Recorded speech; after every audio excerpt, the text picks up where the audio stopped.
بسم اللہ الرحمن الرحیم۔ السلام علیکم۔ میں ہوں فریاد علی ولیج اور آپ دیکھ رہے ہیں میرا یوٹیوب چینل حدیث نبوی اور سیرت طیبہ۔ میں آج آپ کے لیے حضرت محمد صلی اللہ علیہ وآلہ وسلم کے معجزات کے بارے میں کچھ عرض کروں گا۔ آپ سے گزارش ہے کہ ویڈیو کو مکمل دیکھیں اور ہو سکے تو میرا چینل سبسکرائب کر دیں۔ اس کا اجر آپ کو اللہ تعالیٰ ضرور دے گا۔ شکریہ۔ میرا آج کا عنوان ہے معجزات۔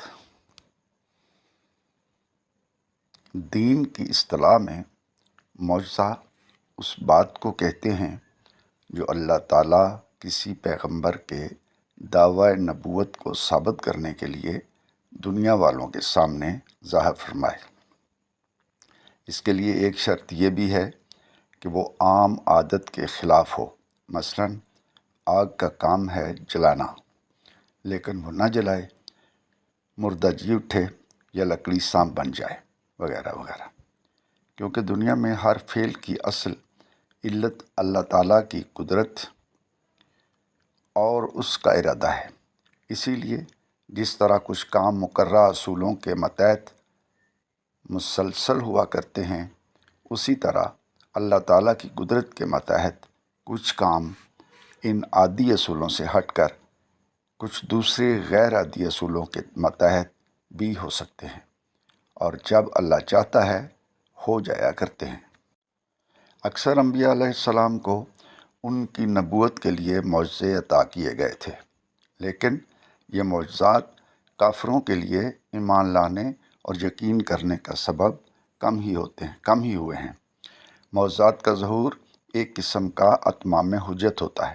اسی لیے جب لوگوں نے معجزے دیکھنے کے بعد بھی نبی کا انکار ہی کیا تو ان پر اللہ کا عذاب نازل ہوا اور انہیں دنیا سے مٹا دیا گیا ہے۔ قریش کے کفار بھی حضرت صلی اللہ علیہ وآلہ وسلم سے معجزے طلب کرتے تھے۔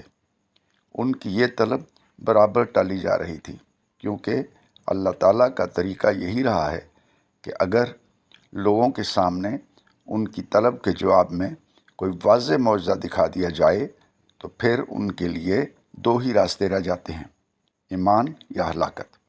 اللہ تعالیٰ کی معیشت کا فیصلہ بھی ان لوگوں کے ہلاک کرنے کا نہیں تھا، اس لیے ان کا یہ مطالبہ برابر ٹالا جا رہا تھا۔ لیکن اب جب کہ تقریباً 10-11 سال مسلسل دعوت دیتے ہوئے گزر چکے تھے اور قوم کو سمجھانے کی حد ہو گئی تھی، تو بسا اوقات حضرت صلی اللہ علیہ وآلہ وسلم اور دوسرے مومنین کے دلوں میں خواہش پیدا ہوتی تھی کہ کاش کوئی نشانی اللہ کی طرف سے ایسی ظاہر ہو جائے جسے دیکھ کر یہ لوگ ایمان لے آئیں اور اسلام کی سچائی کے قائل ہو جائیں۔ لیکن آپ کی اس خواہش کے جواب میں یہی کہا جا رہا تھا کہ دیکھو، بے صبری سے کام نہ لو۔ جس ترتیب اور جس ڈھنگ سے دعوت کا کام ہم چلوا رہے ہیں، اسے اسی طریقے سے صبر کے ساتھ انجام دیتے رہو۔ معجزوں سے کام لینا ہوتا تو یہ کام کبھی کا ہو چکا ہوتا۔ ہم چاہتے تو ایک ایک کافر کے دل کو موم کر دیتے اور اس کو زبردستی ہدایت کے راستے پر چلا دیتے، لیکن یہ ہمارا طریقہ نہیں ہے۔ اس طرح نہ تو انسان کے ارادہ اور اختیار کا امتحان ہوتا ہے اور نہ وہ فکری اور اخلاقی انقلاب آتا ہے جس کی بنیاد ایک کامیاب معاشرہ بنا کرتی ہے۔ تاہم اگر لوگوں کے بے پرواہی اور ان کے انکار کی وجہ سے تم حالات کا مقابلہ صبر کے ساتھ نہیں کر سکتے تو جو تمہارا بس چلے وہ کر لو۔ زمین میں گھس کر یا آسمان پر چڑھ کر کوئی معجزہ لے آؤ۔ سورۃ الانعام آیت نمبر 35۔ لیکن اس کا یہ مطلب نہیں ہے کہ حضرت صلی اللہ علیہ وآلہ وسلم کو معجزات عطا نہیں ہوئے۔ آپ کا سب سے بڑا معجزہ تو خود قرآن مجید ہے۔ اس کے علاوہ مناسب موقعوں پر آپ کی ذات سے بے شمار معجزات کا ظہور ہوا ہے۔